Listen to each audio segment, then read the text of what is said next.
Welcome to excellent YouTube channel. ഈ video ആദ്യമായി കാണുന്നത് സബ്സ്ക്രൈബ് തൊട്ടടുത്ത ബെൽ ബട്ടൺ അമർത്തുക. Dear students, third semester BCom entrepreneur development എന്ന സബ്ജക്റ്റിലെ 3 മാർക്ക് ക്വസ്റ്റ്യൻസ് ആണ് ഈ വീഡിയോയിലൂടെ നമ്മൾ ഇന്ന് ഡിസ്കസ് ചെയ്യുന്നത്. First of all, incentives. It is a motivational force which encourages an entrepreneur to take a right decision and act upon it. എന്താണെന്ന് നോക്കി. ഇൻസെൻറ്റീവ്സ് ഒരു ഓൺട്രപ്രണറിനെ സംബന്ധിച്ചിട്ട് അല്ലെങ്കിൽ ഇൻഡസ്ട്രിയൽ യൂണിറ്റിനെ സംബന്ധിച്ച് അവരുടെ ഒരു മോട്ടിവേഷൻ ഫോഴ്സിനെയാണ് എന്ത് പറയുന്നത്, ഇൻസെൻറ്റീവ്സ് എന്ന് പറയാൻ സാധിക്കുക. Next, importance or advantages of incentives. First point, to eliminate economic constraints. സാമ്പത്തികമായി എന്തെങ്കിലും രീതിയിൽ ബുദ്ധിമുട്ടുണ്ടെങ്കിൽ അത് ഒരു പരിധിവരെ എലിമിനേറ്റ് ചെയ്യാൻ ഇൻസെൻറ്റീവ്സിലൂടെ സാധിക്കുന്നുണ്ട്. Next, balanced regional development balance ചെയ്യാം. Next, to enhance competitive capability enhance ചെയ്യാം ഇൻസെൻറ്റീവിലൂടെ. നെക്സ്റ്റ്, ട്രെയിനിങ് കൊടുക്കുന്ന ഇൻസെൻറ്റീവ് വെച്ച്. Next, market assistance, promotional schemes, പല രീതിയിലുള്ള പ്രൊമോഷണൽ സ്കീംസ് ഇൻസെൻറ്റീവ്സിലൂടെ അഡോപ്റ്റ് ചെയ്യുന്നുണ്ട്. നെക്സ്റ്റ്, ക്രെഡിറ്റ് ഫെസിലിറ്റീസ്, ഇൻസെൻറ്റീവിലൂടെ ക്രെഡിറ്റ് ഫെസിലിറ്റീസൊക്കെ അഡോപ്റ്റ് ചെയ്ത് കൊടുക്കുന്നുണ്ട്. Next point, need for incentive and subsidy. Incentive subsidy നീഡ്സുകൾ ഏതൊക്കെയാണെന്ന് നോക്കാം. To act as a motive force act ചെയ്യാൻ വേണ്ടി ഇൻസെൻറ്റീവ്സിലൂടെ സാധിക്കുന്നുണ്ട്. To reduce overall problem of small scale entrepreneurs overall problems reduce ചെയ്യുന്നു. To remove regional disparities in development, regional disparities remove ചെയ്യുന്നു. To provide competitive strength provide ചെയ്യുന്നു. To provide survival and growth. To provide employment opportunities, incentive സ്കീമിലൂടെ employment opportunity provide ചെയ്ത് കൊടുക്കുന്നു. Next, to promote entrepreneurship promote ചെയ്ത് കൊടുക്കുന്നു. Next point, it considers both advantages and disadvantages of an idea. നമുക്ക് നമ്മുടെ മൈൻഡിലുള്ള ഐഡിയകൾ adventures അതുപോലെ ഡിസ്അഡ്വഞ്ചേഴ്സ് ഒരേപോലെ നമുക്ക് കൺസിഡർ ചെയ്യാൻ വേണ്ടി ഫീസിബിലിറ്റി സ്റ്റഡിയിലൂടെ സാധിക്കുന്നു. Next, it is not a business plan. Feasibility study ഒരിക്കലും ബിസിനസ് പ്ലാൻ അല്ല എന്ന് നമുക്ക് മനസ്സിലാക്കാം. It studies market and market potential. Market പൊട്ടൻഷ്യലിനെ കുറിച്ച് നമുക്ക് ഫീസിബിലിറ്റി സ്റ്റഡിയിലൂടെ സ്റ്റഡി ചെയ്യാൻ വേണ്ടി സാധിക്കുന്നുണ്ട്. ടൈപ്സ് ഓഫ് ഫീസിബിലിറ്റി സ്റ്റഡി ഇതൊക്കെയാണ് നോക്കാം. Technical feasibility, economic feasibility, operational feasibility, scheduling feasibility, social feasibility. ഇത് നിങ്ങൾക്ക് സ്വന്തമായി എഴുതാൻ സാധിക്കുന്ന ഐറ്റമാണ്. നോക്കാമോ, ജസ്റ്റ് ഒന്ന് പറഞ്ഞുതരാം. ടെക്നിക്കൽ ഫീസിബിലിറ്റി എന്ന് പറഞ്ഞാൽ ടെക്നിക്കൽ വൈബിളാണോ ഫീസിബിളാണോ എന്ന് സ്റ്റഡി ചെയ്യുന്നത്. ഇക്കണോമിക് ഫീസിബിലിറ്റി എന്ന് പറഞ്ഞിട്ടുണ്ടെങ്കിൽ ഇക്കണോമിക് വൈബിളാണോ ഫീസിബിളാണോ എന്ന് സ്റ്റഡി ചെയ്യുന്നത്. നെക്സ്റ്റ്, ഓപ്പറേഷണൽ ഫീസിബിലിറ്റി എന്ന് പറഞ്ഞിട്ടുണ്ടെങ്കിൽ ഓപ്പറേഷണൽ വൈബിളാണോ ഫീസിബിളാണോ എന്ന് സ്റ്റഡി ചെയ്യുന്നത്. നെക്സ്റ്റ്, ഷെഡ്യൂളിംഗ് ഫീസിബിലിറ്റി എന്ന് പറഞ്ഞിട്ട് ഷെഡ്യൂൾ വൈബിളാണോ ഫീസിബിളോ ആണോ എന്ന് സ്റ്റഡി ചെയ്യുന്നത്. നെക്സ്റ്റ്, സോഷ്യൽ ഫീസിബിലിറ്റി എന്ന് പറഞ്ഞു കഴിഞ്ഞിട്ടുണ്ടെങ്കിൽ സോഷ്യൽ വൈബിളാണോ ഫീസിബിളാണോ എന്ന് സ്റ്റഡി ചെയ്യുന്നത്. നെക്സ്റ്റ് ഡിഫറൻസ് ബിറ്റ്വീൻ ഓൺട്രപ്രണർ ആണ് എൻട്രപ്രണർ. ഓൺട്രപ്രണർ എന്താണെന്ന് നമ്മൾ പഠിച്ചു കഴിഞ്ഞു. എൻട്രപ്രണർ അവർ തമ്മിലുള്ള ഡിഫറൻസ് ആണ്. അത് 2 കോളമായി വരച്ച് ഇങ്ങനെ പോയിന്റ് ആയിട്ട് നിങ്ങൾ എഴുതുമ്പോൾ 3 മാർക്ക് നിങ്ങൾക്ക് സ്കോർ ചെയ്യാൻ വേണ്ടി സാധിക്കുന്നുണ്ട്. ഫസ്റ്റ് കോളം ഓൺട്രപ്രണർ എന്ന് കൊടുക്കുക, സെക്കൻഡ് കോളം എൻട്രപ്രണർ എന്ന് കൊടുക്കുക. Entrepreneur is independent. Intrapreneur is semi independent ആണ്. ഓൺട്രപ്രണർ എന്ന് പറഞ്ഞാൽ ഇൻഡിപെൻഡൻ്റ് ആയ ഒരു വ്യക്തിയാണ്. എൻട്രപ്രണറോ സെമി ഇൻഡിപെൻഡൻ്റ് ആയ ഒരു വ്യക്തിയാണ് എൻട്രപ്രണർ എന്ന് പറയുക. Next, entrepreneur works for profit. Intrapreneur works for salary. Entrepreneur എപ്പോഴും പ്രോഫിറ്റിന് വേണ്ടി വർക്ക് ചെയ്യുന്ന വ്യക്തിയാണ്. എൻട്രപ്രണറോ സാലറിക്ക് വേണ്ടി വർക്ക് ചെയ്യുന്ന ഒരു വ്യക്തി മാത്രമാണിത് എൻട്രപ്രണർ എന്ന് പറയാൻ സാധിക്കുന്നുണ്ട്. Next, entrepreneur is the real owner of the business. That is intrapreneur not a real owner of the business. ബിസിനസ്സിലെ റിയൽ ഓണറാണ് ഓൺട്രപ്രണർ എന്ന് നമുക്ക് പറയാൻ സാധിക്കുന്നു. എൻട്രപ്രണറോ ബിസിനസ്സിലെ റിയൽ ഓണറല്ല, സാലറിക്ക് വേണ്ടി മാത്രം വർക്ക് ചെയ്യുന്ന വ്യക്തി മാത്രമാണെന്ന് എൻട്രപ്രണർ എന്ന് പറയാൻ സാധിക്കുന്നു. Next, entrepreneur raises the required capital. ഓൺട്രപ്രണറുടെ കേസിൽ എന്താണ്, ക്യാപിറ്റൽ റൈസ് ചെയ്തെടുക്കുന്ന ഒരു വ്യക്തിയായിരിക്കും. എൻട്രപ്രണർ നോക്കാം, does not raise any amount of capital. നമുക്ക് ക്യാപിറ്റൽ ഒരു എമൗണ്ട് നമുക്ക് റൈസ് ചെയ്ത് എടുക്കേണ്ട ഒരു വ്യക്തിയല്ല എന്ന് പറയുന്ന എൻട്രപ്രണർ. ഇത്രയും പോയിൻ്റാണ് നിങ്ങൾ നോട്ട് ചെയ്ത് പഠിക്കേണ്ടത് മിക്ക ക്വസ്റ്റ്യൻ പേപ്പറിലും എന്താണ്, എല്ലാ ക്വസ്റ്റ്യൻ പേപ്പറിലും എന്താണ്, എൻ്റർപ്രണറാണ് ഓൺട്രപ്രണറിൻ്റെ ഡിഫറൻസ് നമ്മളോട് ചോദിക്കുന്നതാണ്. Next topic generation of project idea. എന്താണ് ജനറേഷൻ ഓഫ് പ്രോജക്റ്റ് ഐഡിയ എന്താണെന്ന് ഫസ്റ്റ് നമുക്ക് നോക്കാം. It is the process of collection, completion and analysis of economic data for the purpose of finding out possible opportunities for investment. Generation of project idea എന്ന് പറഞ്ഞാൽ അതായത് ഒരു proposed പ്രോജക്റ്റിൻ്റെ idea generate ചെയ്യുന്നതിനെയാണ് അത് പറയുന്നത് generation of project idea എന്ന് പറയാൻ സാധിക്കുക. അതിൻ്റെ പ്രോജക്റ്റ് ഐഡിയയുടെ സോഴ്സസ് ഏതൊക്കെ രീതിയിലാണെന്ന് നോക്കാം. First point our own needs, second trade and professional journal, third project profiles എന്ന് പറഞ്ഞാൽ നമ്മൾ പഴയ പ്രൊഫൈൽസൊക്കെ പ്രോജക്റ്റിന് വേണ്ടി സോഴ്സസ് കണ്ടെത്താൻ സാധിക്കുന്നുണ്ട്. Next trade files and exhibitions, നമുക്ക് നേരത്തെ എടുത്ത് വെച്ചിരിക്കുന്ന ഫയൽസൊക്കെ നോക്കിയിട്ട് എന്ത് ചെയ്യാം, പ്രോജക്റ്റ് ഫയൽസൊക്കെ നോക്കി പ്രോജക്റ്റ് ഐഡിയാസിൻ്റെ സോഴ്സസ് കണ്ടെത്താൻ സാധിക്കുന്നുണ്ട്. Next success stories of friends and relatives. Next research organisations. Next study of government policies, government പോളിസിയിലൂടെ നമുക്ക് സ്റ്റഡി ചെയ്യാൻ പറ്റുന്നുണ്ട് പ്രോജക്റ്റ് ഐഡിയയെക്കുറിച്ച്. നെക്സ്റ്റ് പ്രോസ്പെക്റ്റീവ് കൺസ്യൂമേഴ്സ്, പ്രോസ്പെക്റ്റീവ് കൺസ്യൂമേഴ്സിൽ നിന്ന് നമുക്ക് എന്ത് ചെയ്യാം, പ്രോജക്റ്റ് ഐഡിയ സോഴ്സസ് കണ്ടെത്താൻ സാധിക്കുന്നുണ്ട്. നെക്സ്റ്റ് 3 മാർക്കിൻ്റെ ഇപ്പോഴും ചോദിക്കുന്ന ക്വസ്റ്റ്യനാണ്. ചില വർഷങ്ങൾ എസ് ചോദിക്കുന്നുണ്ട്, അല്ലെങ്കിൽ 3 മാർക്ക് ഷുവറാണ്. Objects, features, importance, adventures, MSME ഇതിലേതെങ്കിലും ഏത് ചോദിച്ചാലും നമ്മൾ ഈ 10 പോയിൻ്റാണ് 3 മാർക്സിന് ചോദിച്ചാൽ എഴുതുന്ന എസ് ആണ്. ഡീറ്റെയിൽ ആയിട്ട് പോയിൻ്റ് എഴുതി എക്സ്പ്ലനേഷൻ ചെയ്താണ്. നോക്കാം പോയിന്റുകൾ. First point to provide employment opportunity, MSMEയിലൂടെ എംപ്ലോയ്മെൻറ്റ് ഓപ്പർച്യൂണിറ്റീസ് പ്രൊവൈഡ് ചെയ്ത് കൊടുക്കാൻ സാധിക്കുന്നുണ്ട്. Second to improve the standard of living of the peoples. എന്താ നോക്കാം, MSMEയിലൂടെ ഒരുപാട് ആളുകൾക്ക് എന്ത് ചെയ്യുന്നുണ്ട്, തൊഴിലവസരങ്ങൾ സൃഷ്ടിച്ചു കൊടുക്കാൻ, തൊഴിലവസരങ്ങൾ ക്രിയേറ്റ് ചെയ്ത് കൊടുക്കാൻ വേണ്ടി സാധിക്കുന്നുണ്ട്. അതുപോലെ തന്നെ അവരുടെ ഒരുപാട് വ്യക്തികൾക്ക് എന്ത് ചെയ്യുന്നു, സ്റ്റാൻഡേർഡ് ലിവിങ് ഇമ്പ്രൂവ് ചെയ്യാൻ വേണ്ടി സാധിക്കുന്നുണ്ട്. Next to ensure balance regional development balance ചെയ്യാൻ ഷുവർ ചെയ്യാൻ വേണ്ടി സാധിക്കുന്നു MSMEയിലൂടെ. Next to promote growth of backward ഏരിയയിലുള്ള വ്യക്തികളെ ഗ്രോത്തിലേക്ക് പ്രൊമോട്ട് ചെയ്യാൻ വേണ്ടി സാധിക്കുന്നുണ്ട് MSMEയിലൂടെ. Next to ensure equitable distribution of national income തുല്യമായിട്ട് ഡിസ്ട്രിബ്യൂട്ട് ചെയ്യാൻ വേണ്ടി MSMEയിലൂടെ സാധിക്കുന്നു. Next to provide production of large variety of goods. MSMEയിലൂടെ നമുക്ക് എന്താണ്, ഒരുപാട് രീതിയിലുള്ള ഗുഡ്സിൻ്റെ പ്രൊഡക്ഷൻസ് പ്രൊവൈഡ് ചെയ്ത് കൊടുക്കാൻ വേണ്ടി സാധിക്കുന്നുണ്ട്. Next point to facilitate promotion and development of MSMEയിലൂടെ പ്രൊമോഷനും ഡെവലപ്മെൻറ്റ് സ്കീമുകൾ ഡെവലപ്മെൻറ്റൊക്കെ സാധ്യമാക്കുന്ന രീതിയാണ് നമുക്ക് മനസ്സിലാക്കാൻ സാധിക്കുന്നുണ്ട്. Next they are more environmental friendly മോറാക്കാൻ MSMEയിലൂടെ സാധിക്കുന്നു. They require only less capital.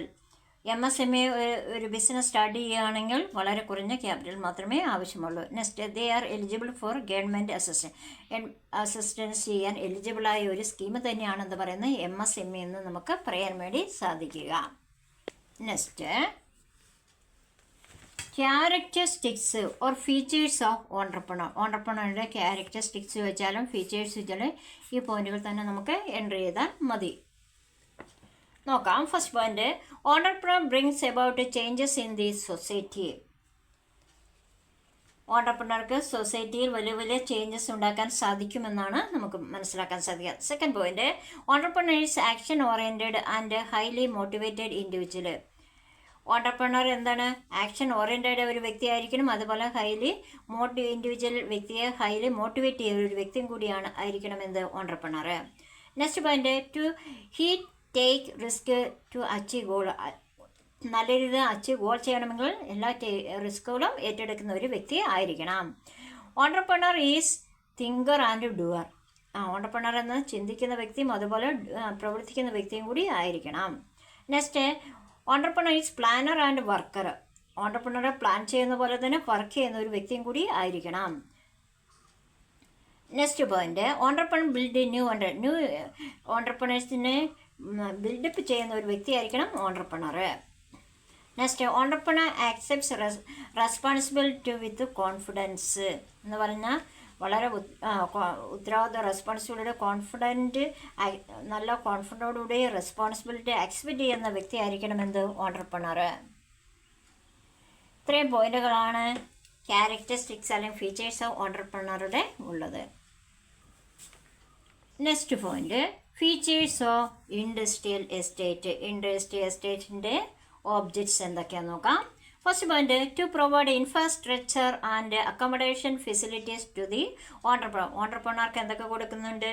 Accommodation facilities ഇൻഫ്രാസ്ട്രക്ചറിലെല്ലാം പ്രൊവൈഡ് ചെയ്ത് കൊടുക്കുന്നുണ്ട് industrial estate. Second point to encourage development of small scale industries in the country. Small scale ഇൻഡസ്ട്രീസിലുള്ള എല്ലാ ഡെവലപ്മെൻറ്റ് എൻകറേജ് കൊടുക്കുന്നുണ്ട് industrial estate. Next point to promote development of clusters development promote ചെയ്ത് കൊടുക്കുന്നുണ്ട്. Next point to promote development of backward areas. Backward ഏരിയയിലുള്ള വ്യക്തികളെ develop ചെയ്ത് promote ചെയ്ത് ചെയ്യുന്നു. Next to promote balance regional development. Balance regional ബാലൻസ് ചെയ്യാനും പ്രൊമോട്ട് ചെയ്യുകയും ചെയ്യുന്നുണ്ട്. നെക്സ്റ്റ് നമുക്ക് ഇൻഡസ്ട്രിയൽ എസ്റ്റേറ്റിൻ്റെ അഡ്വഞ്ചേഴ്സ് എന്തൊക്കെയാണ് അല്ലെങ്കിൽ മെറിറ്റ്സ് എന്തൊക്കെയാണെന്ന് നോക്കാം. ഫസ്റ്റ് പോയിന്റ് ഓണ്ടർപ്രണർ ഡെവലപ്മെൻ്റ് ആണെന്ന്. സെക്കൻഡ് പോയിന്റ് ലോ ഇൻവെസ്റ്റ്മെൻറ്റ്, വളരെ കുറഞ്ഞ ഇൻവെസ്റ്റ്മെൻറ്റ് മതി. Third point saving of time and effort. നമുക്ക് സേവ് ചെയ്യാൻ സാധിക്കുന്ന ടൈമും ഇഫർട്ടും സേവ് ചെയ്യാൻ സാധിക്കുന്നുണ്ട് ഇൻഡസ്ട്രിയൽ എസ്റ്റേറ്റിലൂടെ. നെക്സ്റ്റ് മ്യൂച്വൽ കോപ്പറേഷൻസ് ഉണ്ടാകണം. നെക്സ്റ്റ് ലെസ് റിസ്ക് എപ്പോഴും വളരെ കുറവായിരിക്കും ഇൻഡസ്ട്രിയൽ എസ്റ്റേറ്റിലൂടെ. Next balance regional development. Balance ചെയ്യാൻ ഇൻഡസ്ട്രിയൽ എസ്റ്റേറ്റിലൂടെ സാധിക്കുന്നുണ്ട്. നെക്സ്റ്റ് നമുക്ക് പഠിക്കാനുള്ള ടൈപ്സ് അല്ലെങ്കിൽ classifications of industrial estates. First point general type of industrial estates നോക്കാം. These provide accommodation to a wide variety and range of industrial concerns. ഇവിടെ നമുക്ക് നോക്കുക, അക്കോമഡേഷൻ പ്രൊവൈഡ് ചെയ്ത് കൊടുക്കുന്ന ജനറൽ കാറ്റഗറിയിൽ വരുന്നത്. ഇതാണ് ഫസ്റ്റ് ടൈപ്പായി വരുന്നത്.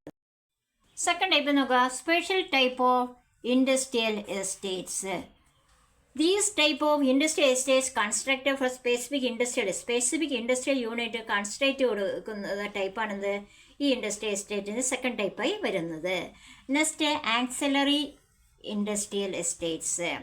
In such industrial estates only those small scale units are housed which are ancillary to a particular large industry. Large ഇൻഡസ്ട്രീസിന് വേണ്ടിയിട്ട് എന്ത് ചെയ്യുന്നുണ്ട്? നമുക്കറിയാം ആക്സിലറി ഇൻഡസ്ട്രിയൽ എസ്റ്റേറ്റ് എന്ന് പറഞ്ഞാൽ മറ്റ് ഇൻഡസ്ട്രീസിന് വേണ്ടിയുള്ള റോ മെറ്റീരിയൽസ് മറ്റ് പ്രോഡക്ട്സുകളൊക്കെ എന്ത് ചെയ്യുന്നുണ്ട്? പ്രോഡക്ട്സിൽ വേണ്ടിയുള്ള കാര്യങ്ങൾ റോ മെറ്റീരിയൽസ് എത്തിച്ചു കൊടുക്കുക എന്നതാണ് എന്ത് പറയുന്നത് ആക്സിലറി ഇൻഡസ്ട്രിയൽ എസ്റ്റേറ്റിൻ്റെ മറ്റൊരു യൂണിറ്റായി നമുക്ക് പറയാൻ സാധിക്കുന്നത്. നെക്സ്റ്റ് ഫങ്ഷണൽ ഇൻഡസ്ട്രിയൽ എസ്റ്റേറ്റ് എന്താണെന്ന് നോക്കാം. Industrial units manufacturing same products are usually housed in these industrial estates. Same product manufacture ചെയ്യുന്ന ഒരു യൂണിറ്റാണ് ഫങ്ഷണൽ ഇൻഡസ്ട്രിയൽ എസ്റ്റേറ്റ് എന്ന് നമുക്ക് പറയാൻ വേണ്ടി സാധിക്കുക.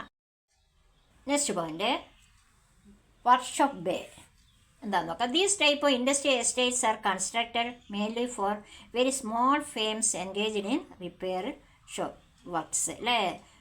വെരി സ്മോൾ ഫേംസുകൾക്ക് വേണ്ടി കൺസ്ട്രക്റ്റ് ചെയ്യുന്ന ഒരു വർക്ക് ബേ ആണ്. എന്ത് ചെയ്യുന്നുണ്ട്? വർക്ക്സുകൾ റിപ്പയർ ചെയ്യാൻ വേണ്ടി നടത്തുന്ന ഒരു ടൈപ്പാണ് എന്താ വർക്ക്ഷോപ്പ് ബേ എന്ന് പറയാം. അപ്പോൾ ഇത്രയും ടൈപ്സുകളാണ് എന്തുള്ളത് ഇൻഡസ്ട്രിയൽ എസ്റ്റേറ്റ്സും വെരി ഇമ്പോർട്ടൻ്റ് പോർഷൻസാണ്. എല്ലാ വർഷവും ചോദിക്കുന്ന ഇൻഡസ്ട്രിയൽ എസ്റ്റേറ്റിനെ 3 മാർക്സ് ചോദിച്ചാൽ ഇൻഡസ്ട്രിയൽ എസ്റ്റേറ്റ് എന്താണെന്ന് എഴുതുക. ഓബ്ജക്ട്സ്, അഡ്വഞ്ചേഴ്സ്, ടൈപ്സ് ചോദിച്ചാലും നിങ്ങൾക്കത് ആൻസർ ചെയ്യാവുന്നതാണ്. ടൈപ്സ് ഓർ ക്ലാസിഫിക്കേഷൻ ഓണ്ടർപ്രണർ ആണ്. നോക്കാം, ഈ കോളം നോക്കാം. On the basis types of business. First column, second column on the basis use of technology, third column on the basis of innovation, next column on the basis stages of development, next column basis entrepreneur activity. ഇത് വേണമെന്നില്ല, ആണ് important ആയ ഒരു പോയിൻ്റാണ്. Next on the basis of clearance done Hoff. On the basis of types of ബിസിനസ്സിൽ വരുന്ന business entrepreneur, trading entrepreneur, industrial entrepreneur, corporate entrepreneur, agriculture entrepreneur. On the basis use of ടെക്നോളജിയിൽ വരുന്നത് technical entrepreneur, non technical entrepreneur, professional entrepreneur. On the basis motivation entrepreneur, induced entrepreneur, pure ഓണ്ടർ. എന്ന് പറഞ്ഞാൽ entrepreneur എന്നാണ് ഞാനിവിടെ ഷോർട്ടായിട്ട് എഴുതിയെന്ന് മാത്രമേ ഉള്ളൂ. On the basis stages development എന്ന first generation modern entrepreneur, classical entrepreneur. ഇത് അത്ര ഇമ്പോർട്ടൻ്റ് അല്ല. Next on the basis of clearance ഡാൻഹോഫിൽ വരുന്ന innovative entrepreneur, adaptive entrepreneur, Fabian entrepreneur, drone entrepreneur. പിന്നെ 8 മാർക്കിൻ്റെ എസ് എ പാർട്ട് ചോദിക്കുകയാണെങ്കിൽ ഈ ടേബിൾ വരച്ചിട്ട് അതിനുശേഷം ഓൺട്രപ്രണർ എന്താണെന്ന് എഴുതുക, എൻ്റെ ടൈപ്സ് ഓരോന്നും എക്സ്പ്ലനേഷൻ ചെയ്ത് എഴുതുക.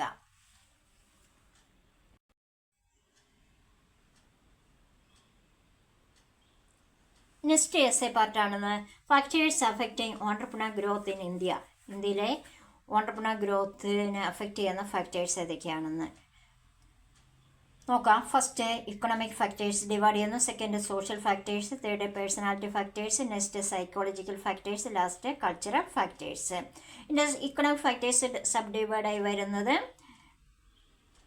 Infrastructural facilities, availability of capital, government of policy, labour conditions, market conditions. Next social factors caste system, occupation, education, social status, family. Next personality ഫാക്ടേഴ്സിൽ വരുന്ന personality, independence, completion. Next psychological factors need for achievement, next recognitions, need of authority, personal motives. Next cultural ഫാക്ടേഴ്സിൽ വരുന്നത് culture, religious relief, majority, minority groups, spirit of capitalism. ഇതിൻ്റെ പോയിൻറ്റിനെ കുറിച്ച് നിങ്ങൾ എന്ത് എഴുതണം? Entrepreneur എന്താണെന്ന്, ഓൺട്രപ്രണർഷിപ്പ് എന്താണെന്ന് എഴുതുക.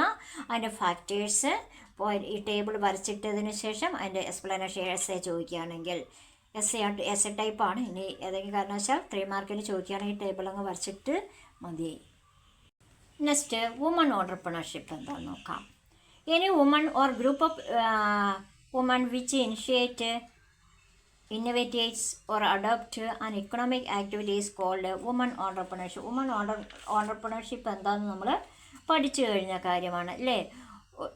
എന്നാണ് വളരെ കുറച്ച് സ്ത്രീകൾ ചേർന്ന് എന്ത് ചെയ്യുന്നു, സ്വന്തമായി ഒരു ഓർഗനൈസേഷൻ ഇനിഷ്യേറ്റ് ചെയ്യുന്നു, ഇന്നോവേറ്റ് ചെയ്യുന്നു, അഡോപ്റ്റ് ചെയ്യുന്ന സംരംഭത്തെ നമുക്ക് എന്ത് പറയുക, ഇക്കണോമിക് ആക്ടിവിറ്റി ആണെന്ന് പറയുന്നത് വുമൺ ഓൺട്രപ്രണർഷിപ്പ് എന്ന് നമുക്ക് പറയാൻ വേണ്ടി സാധിക്കുക.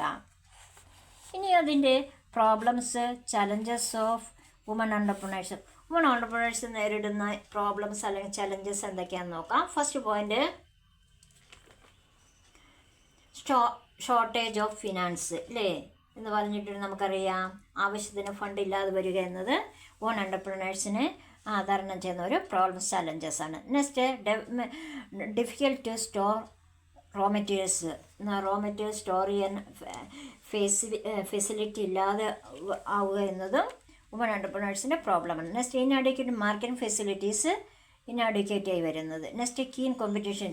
വുമൺ ഓൺട്രപ്രണേഴ്സിന് ഒത്തിരിയേറെ കോമ്പറ്റീഷൻസൊക്കെ വരുന്നുണ്ട്. അതൊക്കെ തരണം ചെയ്യാൻ ചലഞ്ചസുകൾക്ക് വരാറുണ്ട്. High cost of production. നമ്മൾ ആദ്യമായി ഒരു വുമൺ ഓൺട്രപ്രണർഷിപ്പ് ഫേം സ്റ്റാർട്ട് ചെയ്ത് കഴിഞ്ഞാൽ പ്രൊഡക്ഷന് ഹൈ കോസ്റ്റ് വരുന്നുണ്ട്. അതൊക്കെ നേരിടാൻ ഒത്തിരിയേറെ പ്രോബ്ലം നേരിടുന്നുണ്ട്. Next lack of education. നമുക്കറിയാം എഡ്യൂക്കേഷൻ ഇല്ലാത്തവർ വളരെ കുറവ് പേരാണ്. എഡ്യൂക്കേഷൻ ഉണ്ട്, പക്ഷേ ഇവിടെ നമുക്ക് പോയിൻ്റായി പറഞ്ഞേ മതിയാവൂ. നെക്സ്റ്റ് പോയിന്റ് ഫാമിലി റെസ്പോൺസിബിലിറ്റി അല്ലേ. ഒരു സ്ത്രീയെ സംബന്ധിച്ച് എന്താണ്, വീട്ടിലെ ഉത്തരവാദിത്തങ്ങളും കുട്ടികളുടെ കാര്യങ്ങൾ മറ്റു കാര്യങ്ങളൊക്കെ നോക്കുന്നതിൻ്റെ ഇടയ്ക്കായിരിക്കും അവരുടെ ബിസിനസ് റൺ ചെയ്തു പോകുക. അതിലൊത്തിരിയേറെ പ്രോബ്ലംസും ചലഞ്ചസൊക്കെ നേരിടേണ്ടി വരുന്നുണ്ട്. ലോ മൊബിലിറ്റി വരുന്നു. ലാക്ക് ഓഫ് ട്രെയിനിങ് അല്ലേ, ട്രെയിനിങ്ങിൻ്റെ അഭാവം. അതുപോലെ റിജിഡ് സോഷ്യൽ ആറ്റിറ്റ്യൂഡ്. മറ്റൊരു വിധത്തിൽ നമ്മൾ എന്ന് പറഞ്ഞാൽ നമ്മളെല്ലാ വ്യക്തിയെയും എന്ന സ്ത്രീകളെ ഒരേപോലെ എല്ലാവരും ഒരേ കണ്ണോടുകൂടി കാണുമെന്ന് നമുക്ക് ഒറ്റ കണ്ണോടുകൂടി നമുക്ക് പ്രതീക്ഷിക്കാൻ പറ്റില്ല അല്ല. പല രീതിയിൽ പല ഭാവത്തിലൂടെയൊക്കെ മറ്റു വ്യക്തികൾ സ്ത്രീകളെ വീക്ഷിക്കാറുണ്ട്. അതാണ് റിജിഡ് സോഷ്യൽ ആറ്റിറ്റ്യൂഡ് എന്നുകൊണ്ട് അർത്ഥമാക്കുക. അതൊക്കെ വളരെ കുറഞ്ഞു വന്ന സാഹചര്യമാണ്. ലാക്ക് ഓഫ് ഇൻഫർമേഷൻ്റെ അഭാവം അല്ലേ. Low need for achievement. Achieve ചെയ്യാൻ നീഡുകൾ വളരെ ലോ ആയിരിക്കും എന്നാണ്. ഇത്രയുമാണത് വുമൺ ഓൺട്രപ്രണേഴ്സിനെ ചലഞ്ചസ് അല്ലെങ്കിൽ പ്രോബ്ലംസ് ഓർ ചലഞ്ചസ് വുമൺ ഓൺട്രപ്രണർഷിപ്പിനെ കുറിച്ച്. ഇതൊരു എസ് എ ടൈപ്പാണ്. 3 മാർക്കിന് ചോദിച്ചാൽ എഴുതുക എസ് എ ടൈപ്പ് തന്നെയാണ്. അപ്പോൾ ഒരു പോയിൻ്റ് പ്രോബ്ലംസ് ഓരോ പോയിൻ്റ് എഴുതുക, അതിൻ്റെ എക്സ്പ്ലനേഷൻ കൊടുക്കേണ്ടതാണ്. ഇനി next remedial measures to overcome the problems of woman entrepreneurship. Woman ഓണ്ടർപ്രണേഴ്സിന് ഒത്തിരിയേറെ പ്രോബ്ലംസ് അത് ഓവർകം ചെയ്യുന്ന റെമഡിയൽ മെഷേഴ്സ് ഏതൊക്കെയാണെന്ന് നോക്കാം. പ്രൊമോഷണൽ ഹെൽപ്പ് അല്ലേ, ഹെൽപ്പ് ചെയ്യാനുള്ള ആയിരിക്കണം. ട്രെയിനിങ് ഫെസിലിറ്റി ഒത്തിരിയേറെ ട്രെയിനിങ് ഒക്കെ കൊടുക്കുമ്പോൾ അതിൽ നിന്ന് അവർ റെമഡിയൽ മെഷേഴ്സ് ചെയ്യാൻ സാധിക്കുന്നുണ്ട്. Next selection of machinery and technology. മെഷീനറിയും ടെക്നോളജിയും സെലക്ഷൻ ചെയ്തതിലൂടെയും ഇത് നമുക്ക് ഓവർകം ചെയ്തെടുക്കാൻ സാധിക്കുന്നുണ്ട്. Next providing special scheme of finance അല്ലേ, ഫിനാൻസിൻ്റെ special scheme of finance provide ചെയ്യുന്നതിലൂടെ നമുക്ക് ഓവർകം ചെയ്തെടുക്കാം problem. Next marketing assistance. Next നമുക്ക് പഠിക്കാനുള്ളത് അസിസ്റ്റൻസ് ടു വുമൺ ഓണ്ടർപ്രണേഴ്സ് നോക്കാം.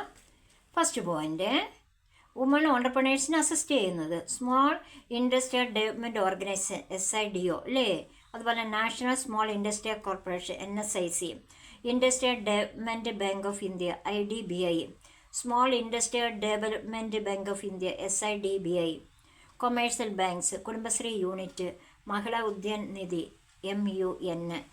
ഇത്രയും സംരംഭങ്ങളാണത് വുമൺ ഓണ്ടർപ്രണേഴ്സിനെ അസിസ്റ്റ് ചെയ്യുന്നവർ. അടുത്ത ടോപ്പിക്കാണ് essay പാർട്ട് ചിലപ്പം ചോദിക്കാം, അല്ലെങ്കിൽ എന്താണ് 3 മാർക്കിന് ചോദിക്കുന്ന ക്വസ്റ്റ്യനാണ്. ഓണ്ടർപ്രണർ ഡെവലപ്മെൻറ്റ് പ്രോഗ്രാം EDP അല്ലേ. EDP is a programme which helps in developing entrepreneur abilities അല്ലേ. ഓണ്ടർപ്രണർ എന്താണെന്ന് നമുക്കറിയാം അല്ലേ, EDP എന്താണെന്ന് നമുക്കറിയാം അല്ലേ. ഒരാളുടെ ഓണ്ടർപ്രണർ എബിലിറ്റീസ് ഡെവലപ്പ് ചെയ്യാനുള്ളൊരു സ്കീമാണെന്ന് പറയുന്നത് EDP എന്ന്. അതിൻ്റെ നീഡ്സ് ഏതൊക്കെയാണെന്ന് നോക്കാം. First helps the unemployment people അല്ലേ, വ്യക്തികളെ എന്താണ് അൺഎംപ്ലോയ്മെൻ്റായ വ്യക്തികളെ നമ്മൾ ഹെൽപ്പ് ചെയ്യാൻ സാധിക്കുന്നത് EDP അല്ലേ, ജോലിയൊക്കെ കൊടുത്ത്. അടുത്ത് ഹെൽപ്പ് ഫാസ്റ്റർ ഇൻഡസ്ട്രിയലൈസേഷൻ ചെയ്യാൻ സാധിക്കുന്നുണ്ട്. Help in creation employment opportunity create ചെയ്യാൻ വേണ്ടി ഹെൽപ്പ് ചെയ്യുന്നുണ്ട് EDP. അതുപോലെ തന്നെ help in achieving high rate of economic growth achieve ചെയ്യാൻ സഹായിക്കുന്നുണ്ട് എന്ത് EDP. സ്റ്റാൻഡേർഡ് ലിവിങ് ഇമ്പ്രൂവ് ചെയ്യാൻ വേണ്ടി EDP ഹെൽപ്പ് ചെയ്യുന്നുണ്ടെന്ന് നമുക്ക് മനസ്സിലാക്കാൻ. റിസോഴ്സസ് അല്ലേ, പറയേണ്ട കാര്യമൊന്നുമില്ല. Next improve standard of living, ensure industrialisation, allow global market entry. Next innovation is the gateway. ഇതൊക്കെ നമ്മൾ മുമ്പ് പറഞ്ഞു പോയ പോയിന്റുകൾ തന്നെയാണ്, ഓർത്തിരുന്ന് എഴുതുക. Next phases of process of EDPയുടെ പ്രോസസ്സുകൾ ഏതൊക്കെയാണെന്ന് നോക്കാം. First point, identify and selecting those who could be trained as entrepreneurs അല്ലേ. ട്രെയിൻഡായ വ്യക്തികളെ എന്ത് ചെയ്യുന്ന ഓണ്ടർപ്രണേഴ്സിനെ ട്രെയിൻ കൊടുത്തിട്ട് അതിൽ നിന്ന് ഐഡൻറ്റിഫൈ ചെയ്യുന്ന നല്ല ഓണ്ടർപ്രണേഴ്സിനെ സെലക്ട് ചെയ്യുക. Second point, developing their entrepreneur capabilities അല്ലേ, ഓണ്ടർപ്രണർ കേപ്പബിലിറ്റീസെ ഡെവലപ്പ് ചെയ്യുക. Next ensuring that each potential entrepreneur as a viable industrial project. Next equipping entrepreneurs with the basic managerial understandings, helping them to secure necessary financial infrastructure and other assistance. ഇത്രയും പോയിന്റുകളാണെന്ത് EDPയുടെ പ്രോസസ്സായി വരുന്നത്. Next contents of project report അല്ലെ requirements. Project റിപ്പോർട്ടിൻ്റെ content എന്തൊക്കെ കണ്ടൻസാണ് ഉണ്ടായിരിക്കേണ്ടതെന്ന് നമുക്ക് പരിചയമൊക്കെ ഉള്ളതാണ്. പ്രോജക്റ്റൊക്കെ പ്രിപ്പയർ ചെയ്ത് എന്താണെന്ന് നോക്കാം. പോയിന്റ് മാത്രമേ പറയുന്നുള്ളൂ. ജനറൽ ഇൻഫർമേഷൻ അല്ലേ. Next executive summary, next organisation summary, next project description, marketing planning, capital structure and operating cost, management plan, financial aspects, technical aspects, implementation, social responsibility. ഇത്തരം പോയിന്റുകളാണ് അതിൽ വരുന്നത്. നെക്സ്റ്റ് നമ്മൾ ഈ വീഡിയോ തന്നെ നമ്മൾ ഡിസ്കസ് ചെയ്തതാണ് difference between entrepreneur and entrepreneur. അതേപോലെ തന്നെ ഒരു ഇമ്പോർട്ടൻസ് ആയ ഒരു ക്വസ്റ്റ്യൻ ആണത് difference between entrepreneur and a manager. നമുക്ക് 2 കോളമായി വരച്ചിടുന്നു. First column entrepreneur, second column മാനേജറും. ഓണ്ടർപ്രണർ മാനേജറും തമ്മിലുള്ള ഡിഫറൻസ് ആണ് നമ്മളിപ്പോൾ ഇതിൽ നിന്ന് ഇങ്ങനെ കോളം വരച്ച് എഴുതുക. അപ്പോൾ 3 മാർക്കിന് 3 മാർക്ക് നിങ്ങൾക്ക് സ്കോർ ചെയ്യാൻ വേണ്ടി സാധിക്കുന്നുണ്ട്. Entrepreneur is the owner of the enterprise. ഒരു എൻ്റർപ്രൈസ് ഒരു ഫേമിലെ ഓണറാണെന്ന് പറയുന്നത് ഓണ്ടർപ്രണർ എന്ന് പറയുക. Manager is the employee in the enterprise. എൻ്റർപ്രൈസിൽ ഒരു ഫേമിലെ എംപ്ലോയി ആണെന്ന് പറയുന്ന മാനേജർ എന്ന് പറയുക. Next entrepreneur. The reward for an entrepreneur is profit. പ്രോഫിറ്റിന് വേണ്ടി പ്രോഫിറ്റാണെന്ത് ഈ ഓണ്ടർപ്രണറുടെ റിവാർഡ് എന്ന് നമുക്ക് പറയാൻ സാധിക്കുന്നുണ്ട്. Next manager. The reward for a manager salary. മാനേജറുടെ റിവാർഡ് എന്ന് പറഞ്ഞാൽ എന്താണ്? സാലറി ആണെന്ന് നമുക്ക് പറയാൻ സാധിക്കുന്നുണ്ട്. Next, entrepreneur needs bear all risk involves in the enterprise. എൻ്റർപ്രൈസിൽ ഒരു ഓർഗനൈസേഷൻ എല്ലാ റിസ്കുകളും സഹിക്കുന്ന ഒരു വ്യക്തിയാണെന്ന് പറയുന്നത് ഓണ്ടർപ്രണർ എന്ന് പറയാം. Manager need not bear any risk involves in the enterprise. എൻ്റർപ്രൈസിൽ ഒരു റിസ്ക്കും സഫർ ചെയ്യേണ്ട ആവശ്യമില്ല അല്ലേ? അങ്ങനെയുള്ള ഒരു വ്യക്തിയാണെന്ന് പറയുന്നത് മാനേജർ എന്ന് പറയുക. Next, entrepreneurs responsibilities high. ഓണ്ടർപ്രണറുടെ റെസ്പോൺസിബിലിറ്റി എന്താണ്? ഫാമിലി ഹൈ ആയിരിക്കും. മാനേജേഴ്സ് റെസ്പോൺസില്ലോ. മാനേജ്മെൻറ്റ് റെസ്പോൺസിബിലിറ്റി വളരെ കുറയ്ക്കും. റിസ്കുകളൊന്നും തരണം ചെയ്യേണ്ട വ്യക്തിയല്ല, റിസ്ക് ഒന്നും ഏറ്റെടുക്കേണ്ട വ്യക്തിയല്ല. അതുകൊണ്ട് തന്നെ എന്താണ്? അതിലെ റെസ്പോൺസിബിലിറ്റി ലോ ആയിരിക്കും എന്നാണ് നമുക്ക് പറയാൻ സാധിക്കുക. ഈ വീഡിയോ ഇഷ്ടമായ സബ്സ്ക്രൈബ് ചെയ്യേ, ലൈക്ക് ചെയ്യുക, കമൻറ്റ് ചെയ്യുക, ഷെയർ ചെയ്യുക. എന്തെങ്കിലും ഡൗട്ട്സ് ഉണ്ടെങ്കിൽ കമൻറ്റ് ബോക്സിൽ ഇടണേ. Okay, thank U.